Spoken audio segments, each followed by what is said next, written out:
নবী বলছেন, আল্লাহ আমার উম্মত যদি জাহান্নামে থাকে আমি কিন্তু জান্নাতে যাব না। আল্লাহ বলছেন আপনি না গেলে তো জান্নাত উদ্বোধনই হবে না।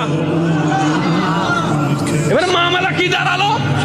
আল্লাহ পাক বলে যে আমি তাহকামুল হাকিমিন নিজেকে বলেছি, বিচার না করলেও তো জিনিসটা সুন্দর হয় না। অনবী একটা কাজ করেন, ওয়ালা সাউফা ইউতিকা রাব্বুকা ফাতারদা, আমি কাউকে বলি নাই, আপনাকে না বলেছি। আমার সাল্লাল্লাহু আলাইহি রাহমাতাল লিল আলামিন কারো সম্পর্কে নাজিল করি নাই, আপনাকে দিয়েছি। ওয়ালাল আখিরাতু খায়রুল লাকা মিনাল উলা, কাউকে বলি নাই, আপনাকে বলেছি। আমি আল্লাহ ভালো করে জানি আপনি হচ্ছেন উম্মতের দরদী নবী। আপনি নিজের জন্য কাঁদেন নাই, সন্তানের জন্য কাঁদেন নাই, পরিবারের জন্য কাঁদেন নাই, নাতির জন্য কাঁদেন নাই, যত কেঁদেছেন জীবনে সবকিছু এমনকি হাসরের ময়দানে যখন সর্বপ্রথম আমাদের নবীকে আল্লাহর হুকুমে তোলা হবে,